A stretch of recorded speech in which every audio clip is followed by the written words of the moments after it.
En villégiature, Anton Tchekhov. Récemment marié, un jeune couple va et vient sur la plateforme d'une petite station de chemin de fer. Elle se presse contre lui. Il la tient par la taille. Ils sont heureux. Derrière des lambeaux de nuages, la lune les regarde en se renfrognant. Elle est sans doute jalouse et porte peine pour sa virginité inutile à tous. L'air immobile est saturé de l'odeur des lilas et des saintes Lucies. Par-delà la voix, quelque part crie un râle de genêt. « Comme on est bien, Sacha, comme il fait beau, » dit l'épouse. « On croirait en vérité que c'est un rêve, comme ce petit bois nous regarde d'un air engageant et caressant. Combien aimables sont ces honnêtes et taciturnes poteaux télégraphiques. Ils animent le paysage et rappellent qu'il existe quelque part, Sacha, des hommes et de la civilisation. N'aimes-tu pas l'instant où le vent apporte le léger bruit d'un train qui approche ? Oui, Varia, mais que tu as les mains brûlantes. C'est que tu t'émeus, Varia. Que nous a-t-on préparé ce soir pour le souper ? Un potage à la glace et un petit poulet de grain. Il y a assez d'un petit poulet pour nous deux.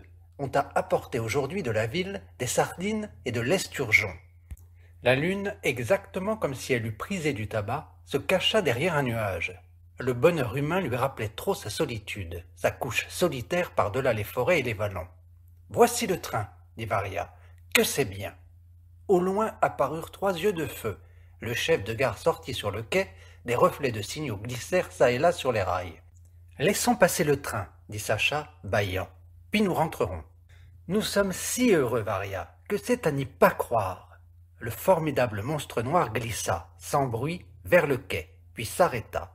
Aux vitres à demi éclairées des wagons parurent des figures ensommeillées, des chapeaux, des épaules.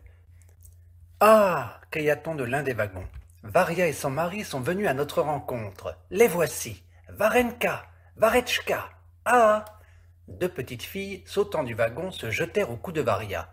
Derrière eux apparurent une forte dame âgée, un monsieur maigre à favoris gris, puis deux lycéens, chargés de bagages. Derrière les lycéens, la gouvernante. Derrière la gouvernante, la grand-mère. « Nous voilà, mes chéris !» commença le monsieur aux favoris, serrant la main de Sacha. « Alors, tu étais impatient de nous voir.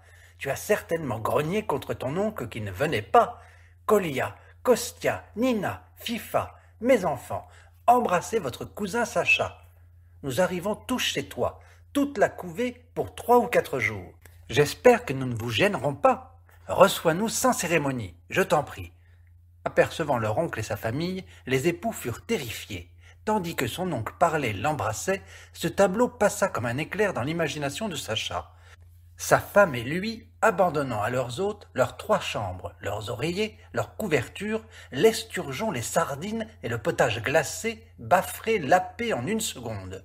Les petits cousins arrachant les fleurs, renversant l'encre, criant, la tante malade parlant de sa maladie, vers solitaire et mal au creux de l'estomac, et racontant qu'elle est née baronne von Fintisch. Et Sacha, regardant déjà sa jeune femme avec haine, lui chuchota. « C'est pour toi qu'ils viennent. Que le diable les emporte !»« Non, c'est pour toi, » répondit-elle, pâle, elle aussi avec haine et colère. « Ce ne sont pas mes parents, mais les tiens. » Et se retournant vers ses hôtes, elle leur dit avec un sourire accueillant. « Soyez les bienvenus !» La lune sortit de derrière le nuage, elle paraissait sourire. Il semblait qu'il lui fût agréable de n'avoir pas de parents. Sacha, s'étant détourné pour cacher à ses hôtes son méchant visage, désespéré, dit en donnant à sa voix une expression joyeuse et affable. « Soyez les bienvenus ! Soyez les bienvenus, chers hôtes !